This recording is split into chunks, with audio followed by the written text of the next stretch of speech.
It's time to plant onions if you live in a mild winter climate. If you don't, you can use the same information in the spring after your last frost date. Let me know in the comments if you've grown onions before and if you were successful or not so successful. I've had plenty of failures, which I'll get to in a minute, but in order to grow onions successfully, you have to know how they grow and why they grow that way. Last year, my onion harvest was massive. The onions themselves were massive. This is just one example. Biggest, juiciest onions I've ever grown. But it wasn't always that way. For years, more years than I would care to admit, my onion harvest looked like this. I could never figure out why. It was failure after failure. And then I realized certain onions grow in certain places. I was growing the wrong onion for where I live in the world.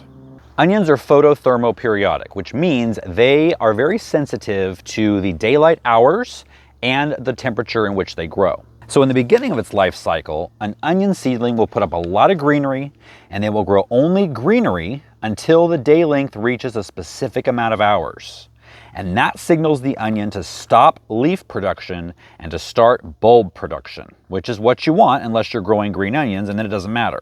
So my problem and why I was getting those puny little onions is I was growing the wrong type of onion.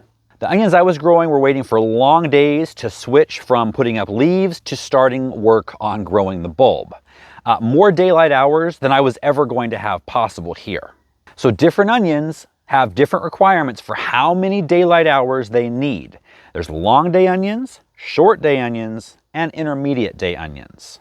The further north you go from the equator, now we're talking the United States at this point, but the latitudes are the same all the way around the world. And of course, in the southern hemisphere, the more south you go, the longer the day. So in the north of the United States, you're going to grow long day onions because your day length in the spring and summer are longer days than in the south. And if you're in the middle part, those are intermediate day. And if you're in the south, those would be short day onions. So I was growing the long day onions when I should have been growing short day onions. And onions should be labeled when you buy them, long, short, or intermediate day. Look at the tag. If it doesn't say, go to a different nursery, or you'll have to order seeds online. When I go to most of my nurseries around here, all they say is brown onion, red onion, white onion, and that's it. To make things worse, I have seen long day onions for sale at our garden centers in a short day climate. So you have to do your due diligence yourself. There's a few different ways to grow onions. You can grow them from seed, you can grow them from transplants, or you can grow them from sets. Seeds are pretty self-explanatory. Transplants are just seeds that were sprouted for you already. And sets are bulbs that are grown from the previous year to a small size. Sets have never worked for me. Let me know in the comments if they've ever worked for you, if you've gotten any type of large bulbing onion by planting a set.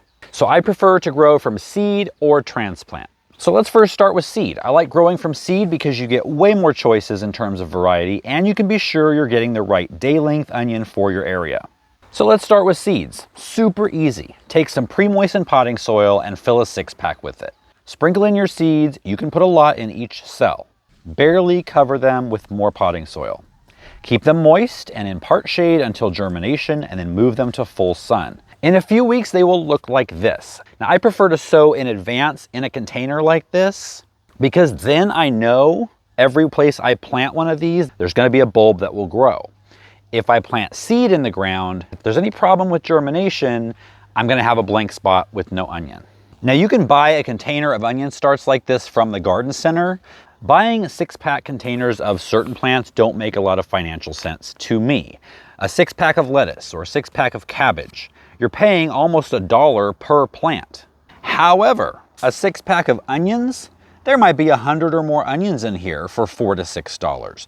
That makes sense to me. I'm planting Texas Grano or Texas Early Grano again this year. I had such a great harvest last year, why mess with a good thing? Now for starters, onions like full sun, 6 to 8 hours of direct sunlight. They like rich, well-draining soil, and they also like a consistently damp root run.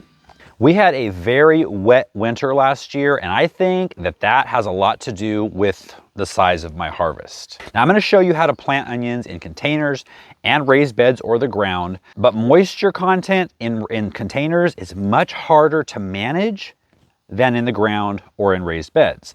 So you have to stay on top of that if you're going to grow your onions in a container. My personal preference is drip irrigation, so you don't even have to think about it. Here in this container, I'm going to add some nutrients. This is Neptunes Harvest, crab and lobster, and kelp meal.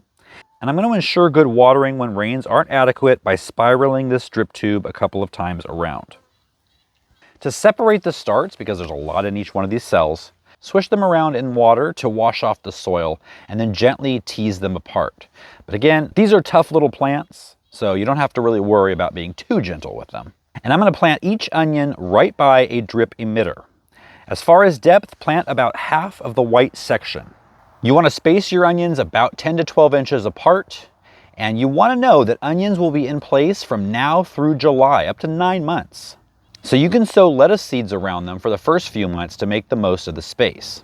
Lastly, mulch your container to help keep the moisture in the soil. I'm just using pine shavings. Now to plant in ground or raised beds, the same idea. I'm going to dig a small trench down the length of the bed directly under a drip tube, mix in some fertilizer, place the onion plants directly under the emitters, add the mulch. And when you add the mulch, make sure the onions are standing as straight up as you can get them. They will work themselves out, but they really grow better if they grow straight up from the soil and don't have to make any kind of turns. If you're sowing seed instead of transplants, you don't even have to worry about it. The seed will find its way up and through that mulch and grow straight. If you didn't get a chance to see my huge harvest, check out this video right here. It's going to show you what to do at harvest, how to know when to harvest, and how to store them to make sure they last as long as possible. I'll see you guys next time.